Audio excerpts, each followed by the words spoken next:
Bonjour, dans cette vidéo, je vais essayer de corriger la première évaluation sur les nombres complexes. Alors, juste pour rappeler le contexte, cette première évaluation, en principe, parcourt la première partie de notre cours qui était essentiellement sur les définitions et sur la partie algébrique d'un nombre complexe. Donc, pour l'instant, on fait comme si on n'a pas vu vraiment la deuxième partie de notre cours qui est la partie forme trigonométrique d'un nombre complexe. La correction proposée pour cette évaluation, bien évidemment, va tout simplement utiliser les outils qu'on a vus, les outils algébriques et pas les outils trigonométriques. Première question de cette évaluation est une question, un exercice sous forme de vrai ou faux. Alors c'est très intéressant parce que ça permet quand même de parcourir la partie théorique de manière intelligente. Et ça permet aussi d'aller soigner un peu la vitesse d'exécution pour une question. Donc c'est très important. Alors vous avez bien vu que la cotation pour cet exercice est particulière. 1 point pour une bonne réponse, moins 1 point pour une mauvaise réponse et 0 point pour une absence de réponse, tout simplement pour vous pousser un peu à réfléchir et d'éviter des réponses par défaut. Toute question mérite une réflexion, bien sûr rapide, mais mérite une réflexion. Voilà l'énoncé.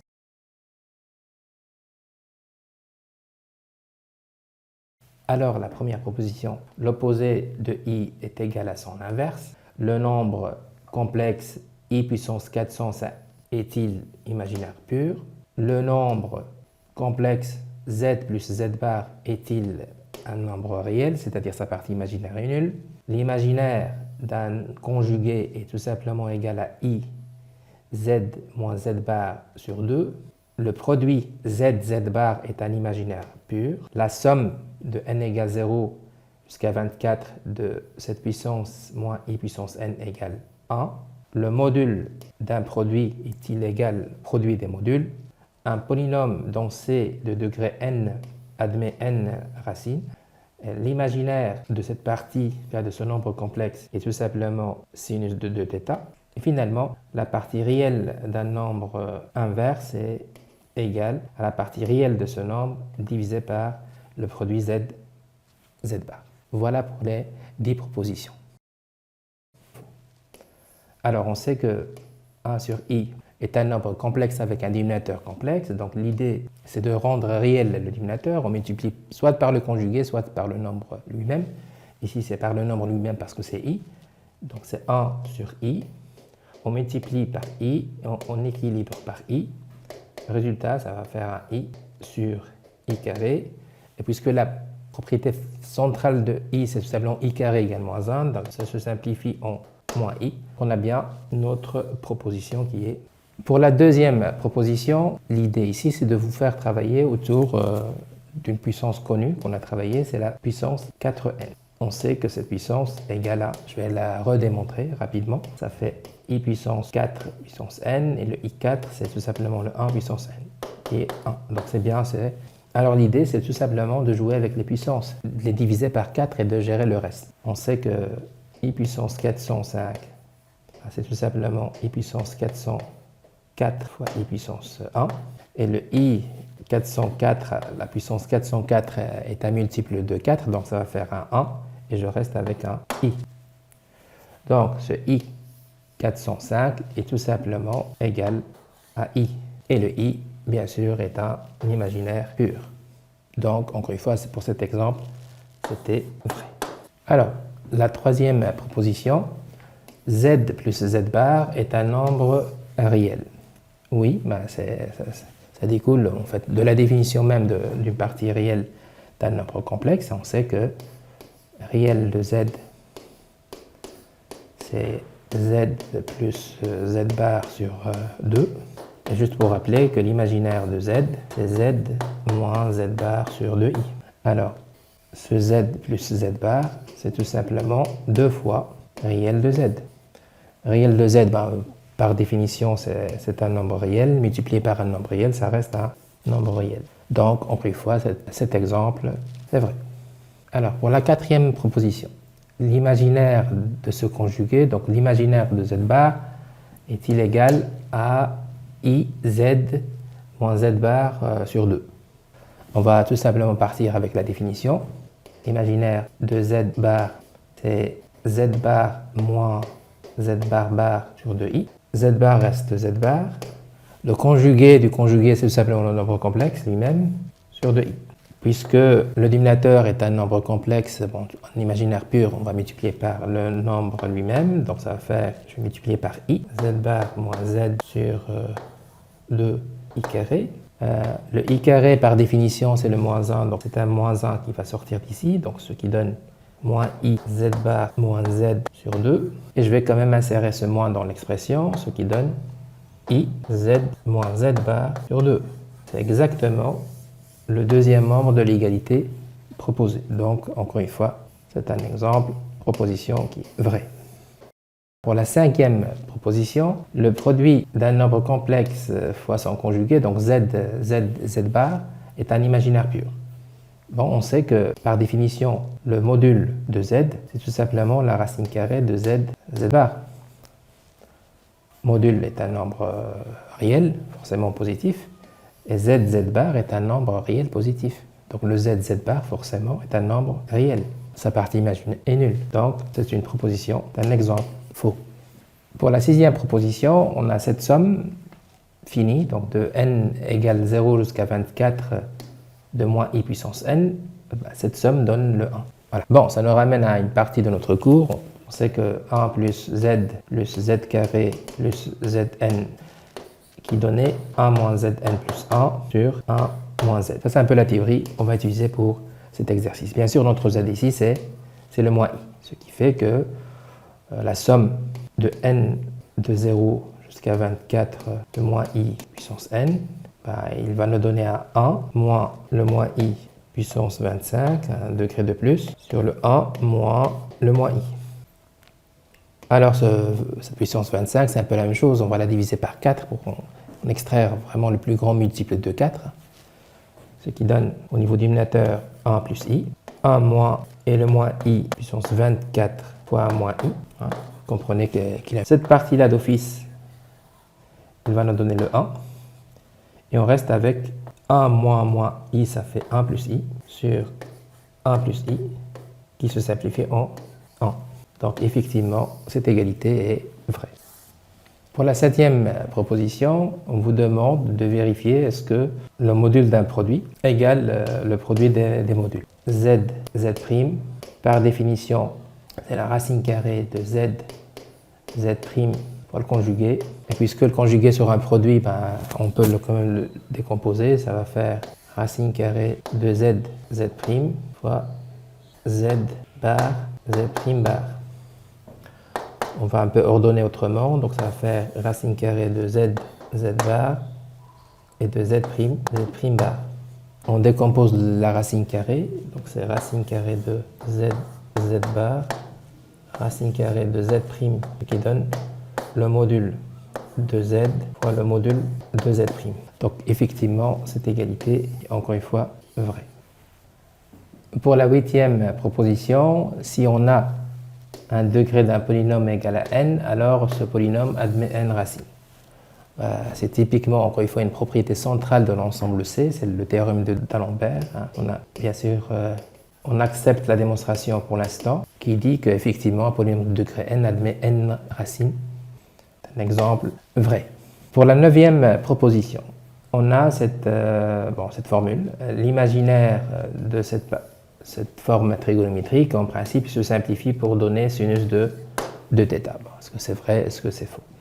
Bien évidemment, ici, on vous fait travailler autour des formules simples de trigonométrie et avec l'idée de rendre réel le dénominateur. Alors, rendre réel le dénominateur, ça passe par la multiplication par son conjugué. Cos de θ plus i sinus de θ sur cos de θ moins i sinus de θ. Bon, pour rendre ce dénominateur réel, il faut multiplier par son conjugué, ce qui donne un cos carré de θ plus sinus carré de θ. Je rappelle que i carré égale moins 1. Et bien sûr, on multiplie par la même chose, ce qui donne cos de θ plus i sinus de θ fois la même chose, c'est-à-dire on va générer un carré. Voilà pour la première étape. Le dénominateur, vous l'avez bien compris, c'est la relation fondamentale de la trigonométrie, ça génère un 1. Et au niveau, ça c'est la RFT, donc égale 1. Donc on reste avec un produit remarquable de type carré d'une somme, donc on va développer. C'est cosinus carré de θ, plus I sinus 2, c'est-à-dire le moins sinus carré de θ, plus 2I sinus de θ, cosinus de θ. Bon, ça se voit que ça, c'est la partie réelle et c'est la partie imaginaire. 2 sinus de θ, cosinus de θ n'est que sinus de θ, c'est la formule célèbre de duplication. Donc effectivement, la partie imaginaire est plutôt sinus de θ. Donc c'est vrai. Pour la 10e et dernière proposition, on vous demande de vérifier si la partie réelle de l'inverse de z, sur z, égale la partie réelle de z divisé par z fois z bar. Définition, réel de 1 sur z, c'est le nombre complexe plus son conjugué sur 2. Je rappelle que le conjugué d'un quotient, c'est le quotient de conjugué. Dénominateur commun, le 2 ici, z fois z bar, et on reste avec un z plus z bar. Simplification, ça donne z plus z bar sur 2 z bar. Cette partie-là n'est autre que réel de z sur le z fois z bar. Ça correspond au deuxième membre de l'égalité proposée. Donc effectivement, encore une fois, c'est un exemple vrai. Voilà pour cette première partie de l'évaluation. Pour la deuxième partie de cette évaluation, on propose 3 exercices d'application. En fait, encore une fois, ce sont des opérations classiques sur les nombres complexes. On vous demande de déterminer la partie réelle, la partie imaginaire d'un nombre complexe écrit sous cette forme. Pour le deuxième exercice, on vous demande tout simplement le conjugué d'un nombre complexe écrit sous cette forme. Et bien sûr, on vous demande à la fin, encore une fois, une équation, disons, de premier degré complexe de cette forme. Voilà pour les 3 exercices qu'on va quand même corriger dans la suite de cette séquence. Alors, voilà le nombre complexe. On vous demande de déterminer sa partie réelle et sa partie imaginaire. Donc, vu comme ça, on n'a pas vraiment une idée, donc il faut le développer. Le développer, c'est-à-dire effectuer des opérations et des techniques. Alors, la première technique consiste à, encore une fois, rendre ce dénominateur réel. Et la deuxième chose à faire, c'est tout simplement distribuer avec l'idée centrale que i carré égale moins 1. Attention au calcul, c'est toujours basique, mais bon, il faut toujours être attentif. Donc, notre z va se réécrire autrement. Premier changement va se faire à ce niveau-là. Donc, i plus 1 fois i fois i moins 1, pardon, c'est multiplication par le conjugué, ça va générer i carré moins 1. I carré moins 1. Après, ça fait moins 1, ça fait moins 2. Notre i moins 1 pour équilibrer. Pour le reste, on va distribuer. Donc 2 fois 1, ça fait 2, moins 8i plus i. I fois i, ça fait moins 1, avec le moins, ça fait plus, donc plus 4. Encore une simplification au niveau numérateur. Le i moins 1, on simplifie, disons, les termes semblables. Ça va faire 6 moins 7i. On simplifie en distribuant, ça fait moins 2, 6i. I fois i, ça fait moins 1, ce qui se simplifie. 7i plus 6i, ça fait 13i divisé par moins 2. Donc c'est moins 13 sur 2i. 7 moins 6, ça fait 1. Divisé par moins 2, ça fait moins 1 demi. Un peu d'ordre, donc c'est moins 1 demi pour la partie réelle. Et moins 13 sur 2 pour la partie imaginaire. Ça, c'est la partie réelle. Et ça, c'est la partie imaginaire. Voilà pour cet exercice. Pour l'exercice 3, on vous demande de calculer le conjugué de ce nombre complexe. Alors bien sûr, il faut faire un peu encore une fois de l'algèbre. Z égale I. On se voit qu'il y a un produit remarquable ici, une puissance de 3 qui va se mettre en place. I, 1 puissance 3, plus 3. Ça fait tout simplement A plus B puissance 3, ça fait A cube plus 3a carré b plus 3ab carré plus b cube. Ça produit cube d'une somme. Le 1 au carré, si vous voulez, fois moins i, plus le 3, 1 fois le moins i au carré, plus le moins i exposant 3. Voilà, c'est pour le produit remarquable. Des simplifications, ça fait 1, ça fait moins 3i. Le i carré, bah, c'est moins 1. Le moins 1 au carré, ça fait 1, donc ça fait moins 1, moins 3. I cube, donc ça fait i carré, ça fait moins 1, fois i, ça fait moins i, plus, ça fait plus i. Simplification, encore une fois, ça va faire i moins 2 moins 2i. Multiplication par i, ça va faire moins 2i, moins, ça fait plus 2. On ordonne 2 moins 2i. Donc ça, c'est le nombre z sous forme algébrique a plus ib. La question, quel est le z bar? Ça sera tout simplement son conjugué, donc c'est 2 plus 2i. Pour la dernière question, en tout cas le dernier exercice de cette première partie de l'évaluation, on vous demande de résoudre. Alors, c'est une équation de premier degré, si vous voulez, dans l'ensemble C.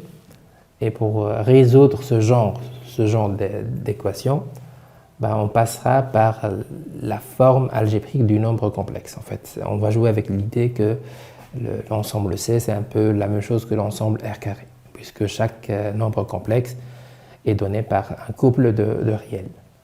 Donc, on va écrire z égale a plus ib, et les inconnus deviennent des inconnus dans R carré. Donc, on va chercher le a et le b, et on va utiliser le fait qu'à certains moments, on va identifier, c'est-à-dire un nombre complexe est identique à l'autre si sa partie réelle égale à la partie réelle de l'autre et si sa partie imaginaire égale à la partie imaginaire de l'autre. C'est un peu ça le principe de ce genre d'équation de premier degré, avec la présence, bien sûr, de z bar, parce que c'est z bar qui complique un peu la chose.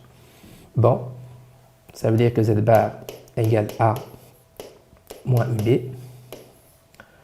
Tout ça va s'écrire dans l'équation a moins ib moins a plus ib égale 5 plus 2i. On simplifie les termes, disons semblables, réel avec réel, imaginaire avec imaginaire, ce qui donne ici 3a moins a, ça donne 2a, et moins 3 ib moins ib, ça fait moins 4 ib, égale 5 plus 2i.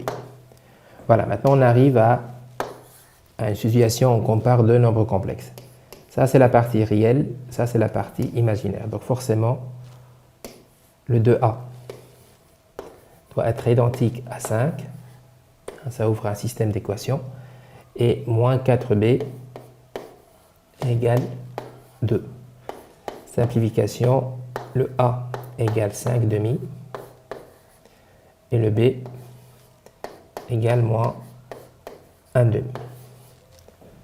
Donc, cette équation admet une seule solution qui est z égale 5 demi moins 1 demi i.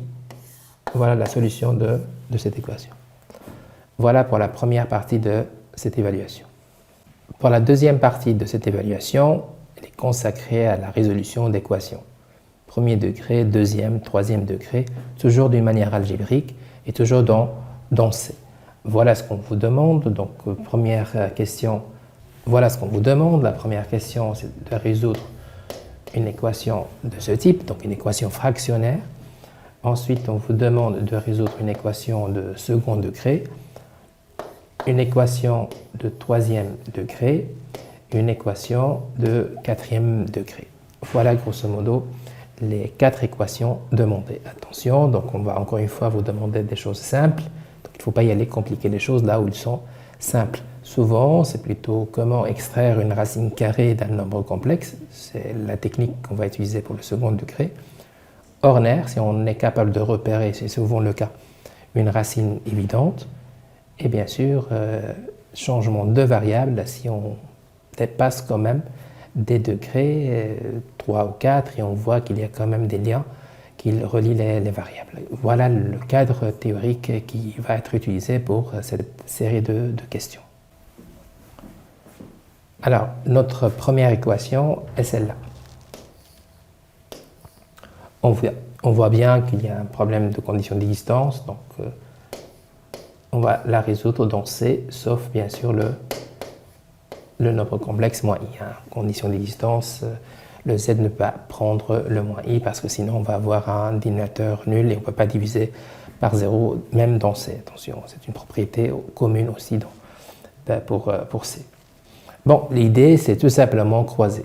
Voilà, on va croiser z moins i égale 4 plus i fois le z plus i. On développe le calcul. Z moins i égale 4z plus 4i plus iz plus i fois i, c'est le moins 1. On va gérer tout par rapport à 0 et on va encore une fois gérer les termes semblables. Donc z moins 4z moins iz égale, là j'envoie le reste de l'autre côté, i plus 4i moins 1. Je peux mettre, encore une fois simplifier le calcul, ça va faire moins 3z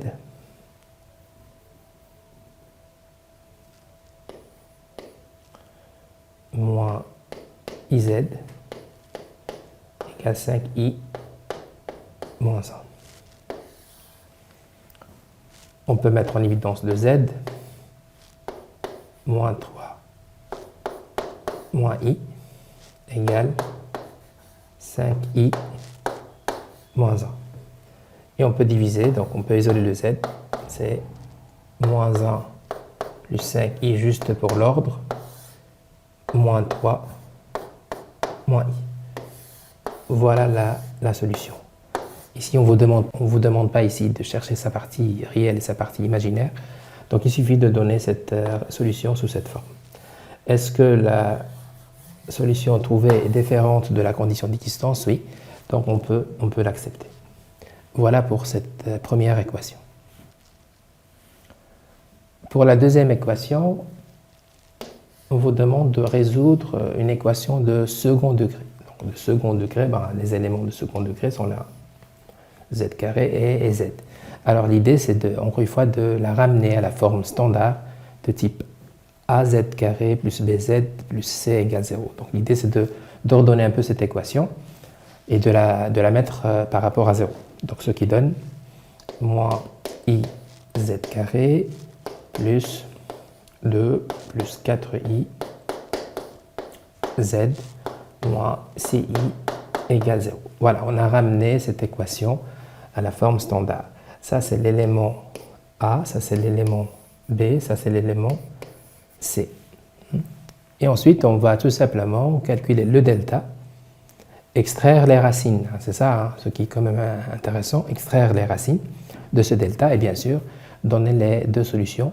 Et on sait qu'il y a deux solutions puisque c'est une équation de deuxième degré dans C. Attention, souvent, l'erreur vient d'un calcul mal fait parce qu'il y a un problème de concentration dans le calcul. Si on est incapable de trouver rapidement, correctement le discriminant delta, forcément les racines vont être erronées. C'est pour ça qu'il faut faire attention quand même au calcul. Voilà l'équation. On calcule, après identification de A et de B, de C, le delta. Le delta, c'est 2 plus 4i au carré, moins 4, attention au signe, moins i fois moins ci. Simplification de ce calcul, ça donne moins 12 plus 24 plus 16i. Donc le delta égale 12 plus 16i. Voilà notre discriminant. Très important pour la suite. Ce qu'on va faire maintenant, c'est extraire les racines carrées de ce delta. Bon, on cherche delta 1 et delta 2 tel que delta 1 au carré égale delta 1, c'est ça. Et delta 2 au carré égale delta. Avec delta sous forme de x plus i, y. Donc voilà. La démarche, elle est connue. Hein, on va résoudre un système de 3 équations, en x et en y. Et la troisième équation, souvent considérée comme une équation de signe. Ça donne le produit de x et de y. Alors voilà notre, encore une fois, petite synthèse pour l'instant. Ça, c'est notre équation. Ça, c'est notre discriminant. Et c'est ce qu'on va essayer de trouver. C'est-à-dire extraire les racines carrées de ce delta. Alors, on sait que notre système x carré moins y carré égale x carré moins y carré égale le a. Dans ce cas, c'est 12. X carré plus y carré égale la racine carrée de a carré, donc 12 au carré, plus b au carré, et 2xy égale le b, c'est-à-dire 16. Voilà notre système. On continue, donc ça donne x carré moins y carré égale toujours 12. X carré plus y carré, après simplification, la racine carrée de 400 égale 20. Et 2xy égale une valeur positive, ça veut dire que x, y de même signe. Alors, pour isoler le x et le y, on va faire une première addition.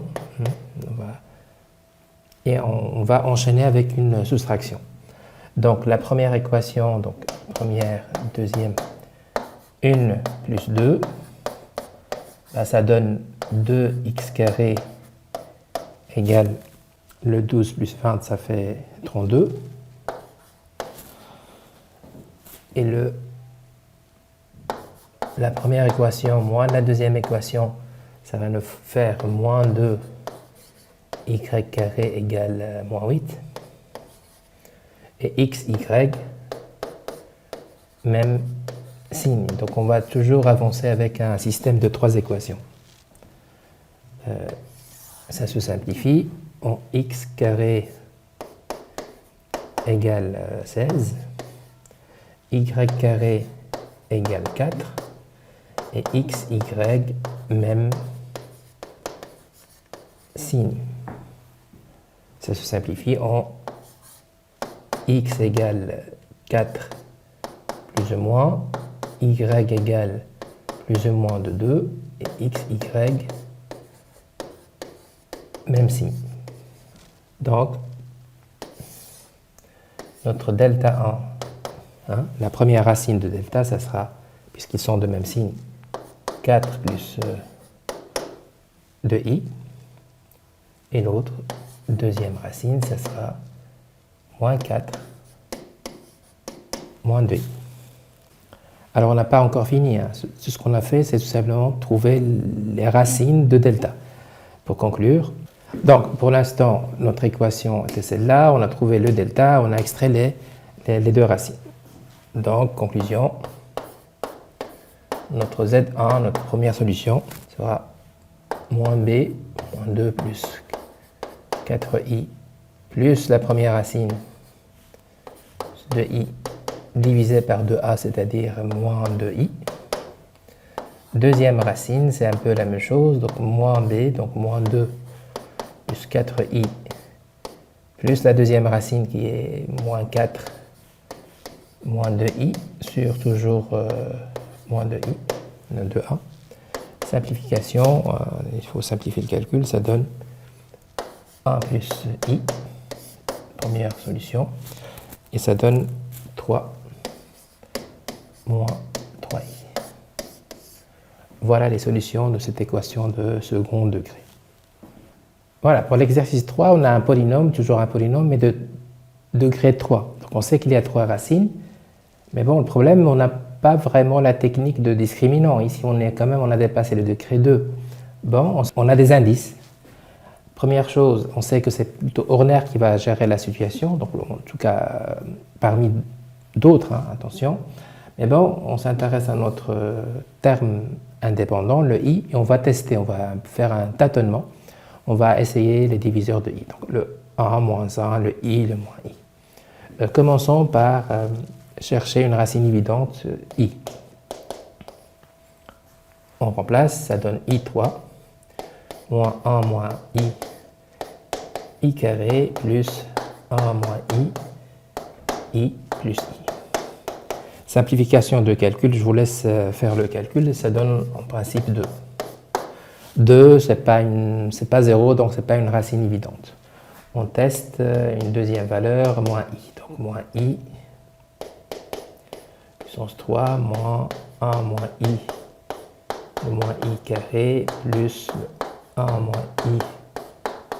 i, plus le i. Bon, simplification, on va trouver le 0. Je vous laisse tout simplement vérifier ce calcul-là. Bon, on tombe sur une racine évidente qui est le moins i. Donc, on peut mettre le schéma d'Horner en place. Alors, le schéma d'Horner est toujours facile. Donc, on sait qu'il y a le moins i comme racine évidente. On va mettre les coefficients complétés, bien sûr, et ordonnés. Donc, ici, c'est le 1, le moins 1 moins i pour tout ce qui est carré, le 1 moins i pour tout ce qui est premier degré, et le terme indépendant, c'est le i. On sait qu'il y a un paramètre de contrôle, c'est 0. D'office, on doit arriver à ce 0. Bon, on fait descendre le 1, ça fait 1. 1 fois moins i, ça fait moins i. Le plus i, il va partir avec moins i, on reste avec moins 1. Moins 1 fois moins i, ça fait i. Le 1 et le 1 fois moins i, ça fait moins i, et le i moins i, ça fait 0. Tant mieux, ça tombe sur une perfection. Donc on a bien notre schéma d'Horner qui permet une première factorisation. Alors si je note ce polynôme P de z, ce P de z s'écrit. Donc on a déjà une racine, hein. On a déjà une solution qui est z moins moins, donc ça donne z plus i. Et on descend d'un degré. Donc c'est z carré moins z plus 1. Voilà la première factorisation. Il nous reste maintenant ce deuxième degré. Donc on a déjà une racine évidente qui est moins i. On reste avec un second degré. Bon, second degré, on peut calculer delta facilement. Ça fait moins 3. Et on arrive ici à un delta négatif. Très simple. Donc c'est un carré parfait d'Ancet. Attention, ça génère, on sait que ça génère première racine qui est racine carrée de 3i, et l'autre c'est moins racine carrée de 3i. C'est très simple. Donc on s'est arrangé pour vous donner des solutions faciles. Donc on a déjà une racine trouvée, pas la peine de la recalculer, et puisque c'est un second degré, donc on va avoir déjà z0, c'est notre moins i trouvé par tâtonnement. Et pour ce second degré, il va générer une première solution, Z1, donc moins B, donc ça fait 1, plus la première racine, divisé par 2. Ça, c'est ma deuxième racine. Ma troisième racine, c'est 2, ça sera la même chose, 1, plus la deuxième racine,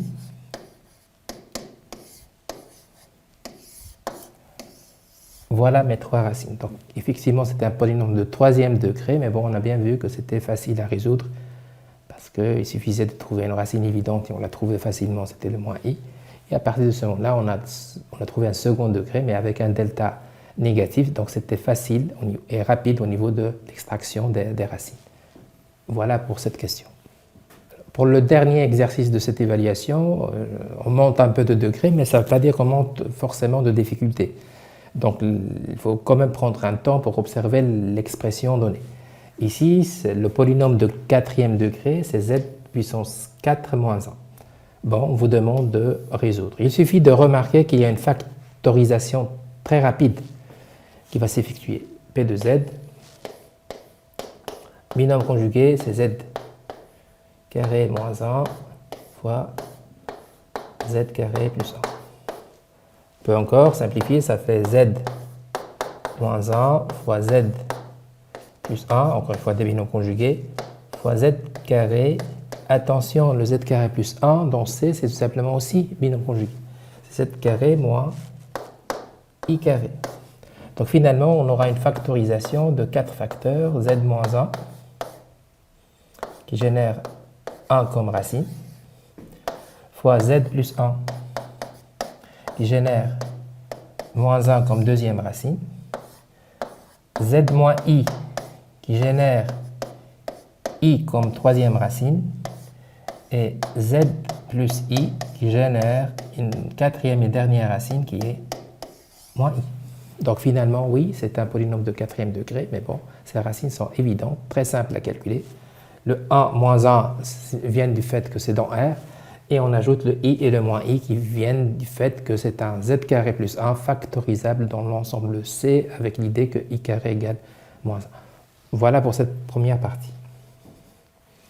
La dernière question est tout simplement une déduction. On vous demande de déduire de ce qu'on a déjà vu, c'est-à-dire le PZ égale 0, les solutions de cette équation.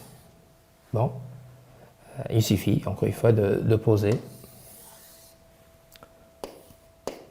grand Z égale 2 petits z plus 1 sur z moins 1.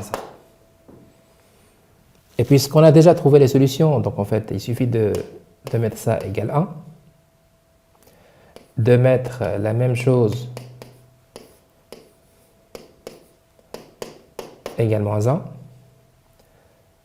troisième racine 2z plus 1 sur z égale le i, et quatrième racine 2z plus 1 sur z moins 1 égale moins i. En fait, on ramène cette équation à des équations de premier degré. Ben, il suffit de croiser et de déduire la valeur de z. C'est un peu la question de la première partie de l'évaluation. Voilà l'idée de résolution pour cette déduction. Voilà pour cette évaluation.